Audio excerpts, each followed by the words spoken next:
hosting an intimate evening with Grammy Award-winning producer David Foster and singer and actress Katharine McPhee, and it's coming to Del Lago Resort this May. David and Katharine join us now via Zoom to tell us more about it. Good morning to you. Morning, Iris. Good morning, Iris. So the show is described as an intimate evening. Talk about what fans can expect from you two. Well, they can expect the unexpected for sure. You know, we've been doing this now for a couple of years since the heart of the pandemic. Well, it started with our little live Instagrams, right? And then doing a lot of bantering back and forth. I mean, we do all of your amazing songs, which is basically impossible to fit in 90 minutes. So we try and pick the best ones that I can sort of help facilitate. And we tell a lot of stories of how we met, how we ended up on stage together. And we do a lot of it through song, right? Right. We do a lot of music. We do some music of your career too, starting with American Idol and then Waitress and Smash on NBC. So a lot of good songs there. And then we have fun. We go to the audience. We get people to sing. And it's kind of a peek into our unconventional but incredible life. That's exciting. You know, and Katharine, you talked about just the process. You know, how do you pick which songs? I know you're going to be singing, you know, hits from Whitney Houston, Celine Dion. How do you pick which ones?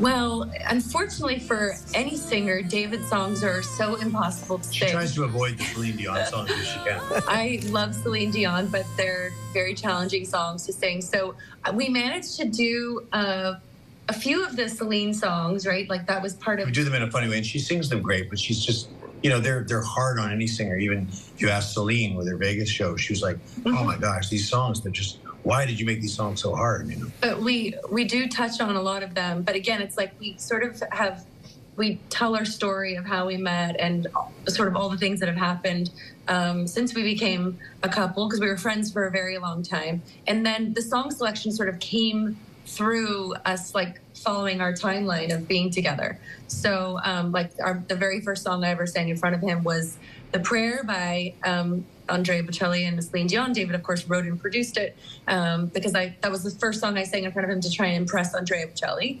And then the second song I sang in front of him was his song on the week I was competing when you were a guest judge, I Have Nothing, from the Bodyguard soundtrack. So it's like, it wasn't actually as hard to pick songs. It was more like we let the timeline of our relationship dictate what songs. And we mixed it up a lot. You know, just recently we've been doing some songs from Smash. We found this medley. Kat found this medley that really works great. And there's a lot of Smash fans out there. So we cover a lot of ground. Yeah. I'm going to put you on the spot. Do you have a favorite song to perform? To perform? I'm going to, well, let me think. Did I or you? Yeah. Well, I do a thing at the end of my show, or at the end of our show, sorry, where I played this piano piece from my piano album that I did during the pandemic. And it's not a hit. It's not anything that you could hum along with, but it's kind of meditative and it's kind of nice to close the night on. So for now, that one's the favorite. But there's always a different favorite child, right? You know? Yeah, for sure. For me, it's always like such a hard one to pick, but maybe the Smash medley because it's fresh blood. Right? I think she meant my songs. Oh no.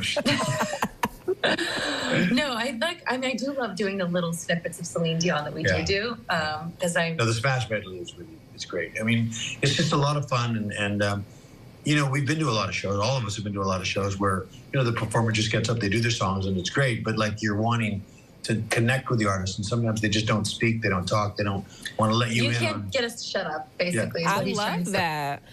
What's it like to work together? I don't know. Depends on what day you're asking. Who's asking? Iris is asking for today. Yeah, no, it's been great. I mean, obviously a lot of time together, and you know, things can get confined on the bus because the bus is the best way to get around when you're doing a different show every night in a different city. We put a little space in, you know, there, and Kat will just wander off for the afternoon with our child and.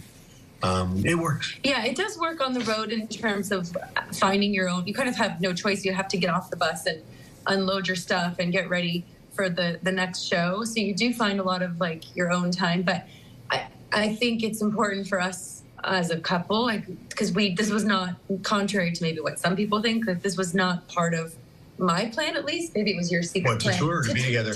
Well, both.